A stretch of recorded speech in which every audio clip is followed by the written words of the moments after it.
Good morning. My name is Kodiko Meshack, a teacher of biology.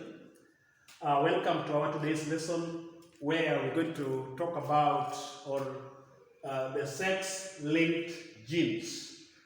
We all understand that genes are structures that are found along the length of a chromosome, and their main function is to determine the characteristics of an organism. So we have quite a number of genes, and sometimes we can have those that occupy a particular group. We call them sex-linked groups. But today we are going to look at sex-linked genes. The moment you get the word sex-linked genes, then what should ring in our mind first of all is sex determination, and we have two different sexes, either the male or the female. So what are these things that we are calling sex-linked genes?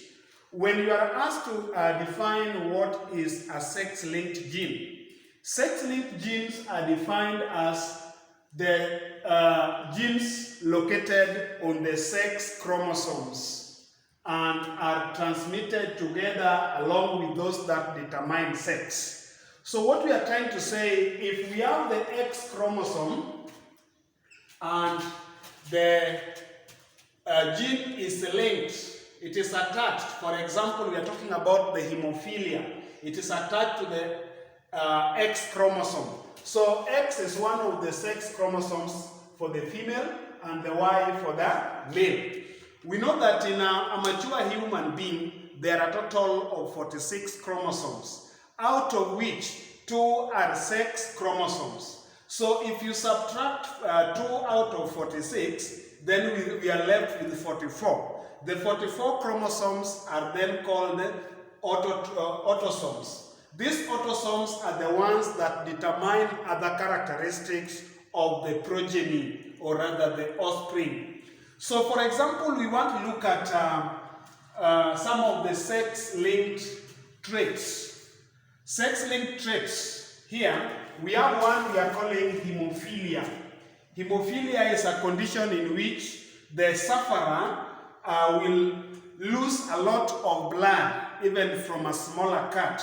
That means that the blood does not clot as it is required. It therefore means that the blood anti-clotting factor, that is heparin, is defective, and therefore the blood takes abnormally a long time to clot. Take for example, hemophilia is a sex-linked trait on the X chromosome. So what would be the genotypes of the offspring, that is F1 generation or F1 first filial generation, if a cross was made between a carrier female and hemophilia male? There are conventional symbols that we use here. First of all, we have to look at parental phenotypes. We understand what a phenotype is. A phenotype refers to the physical outlook of an organism. So we have a carrier female crossed with a hemophilia male. From the phenotypes, we go to the genotypes, where the genotypes here refers to the genetic constitution of an organism. That is, we are looking at the genotypes, like we have talked about hemophilia being sex-linked, and it is linked on the X chromosome only. Do not link hemophilia on the Y chromosome, because if there is any trait that is linked on the Y chromosome, then it is characteristically male. It is only males that possess the Y chromosome. So the X chromosome, we are going to have hemophilia. Because this person is a carrier individual is always heterozygous. That means the uppercase of letter H to refer to mean the hemophilia. The person is normal for the hemophilia, and the defective recessive H, that is the small h, to mean the person is a sufferer. So when we are talking about a carrier female, then it is X capital H, X small h for the carrier. Then this cross here must be indicated. The cross must not be any other cross, but we have the cross, the X, the perfect X. Then we have the male, which is a what? Who is a hemophilia. So because the hemophilia is caused by the lowercase, that is of the same letter H, it is X, small h, Y. Y does not carry any trait for the case of hemophilia. Then we look at gametes now. We know very well that chromosomes always occur in pairs and they have to undergo what we call segregation. If we go by Mendel's first law of segregation, that genes occur in pairs and only a single pair is represented in a gamete, the chromosomes that occur in pair must undergo segregation. That means they separate individually. So we have this one here, we draw a perfect cycle there, then X small h as perfect cycle. We don't need to put the X now because already we have crossed the genotypes. So we have small x, small h, then we have y. Then these fusion lines must run. First of all, we have to look at how they run. We look at the first gamete. We draw a line going to the first gamete of the second individual.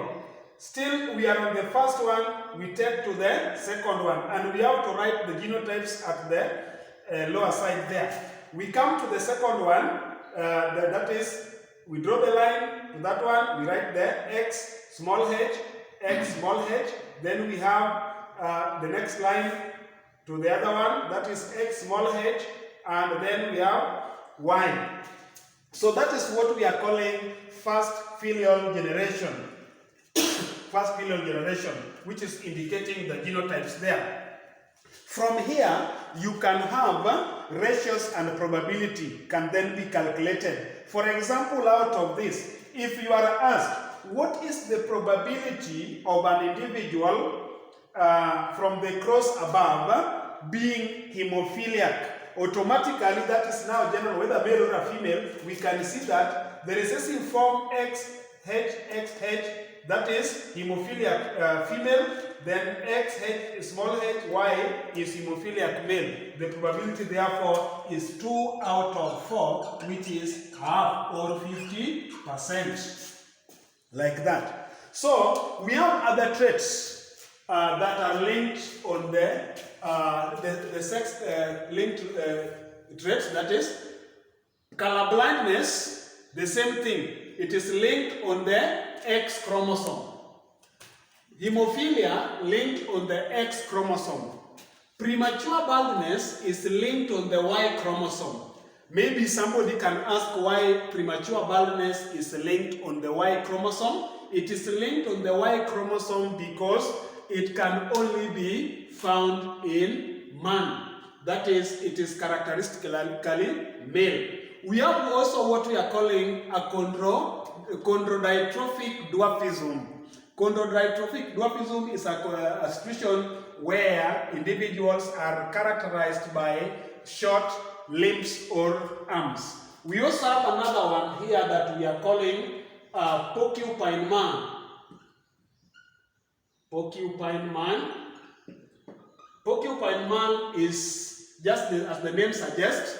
You find that the man, the body of the man become hairy. That can only be found in man. That is also linked on the Y chromosome.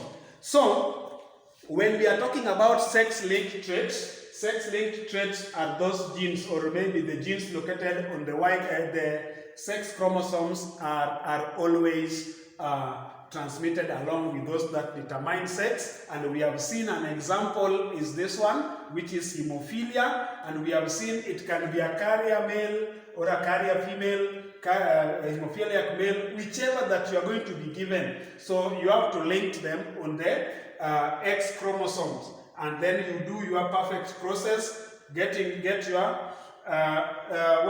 genotypes, after which you can answer other questions that are asked after that. That is the ratios and probability based on what you have got in the F1 generation or maybe on the F2 generation, especially when they are what? They are selfed. So that was our lesson of today. I want to thank you very much for listening to this lesson.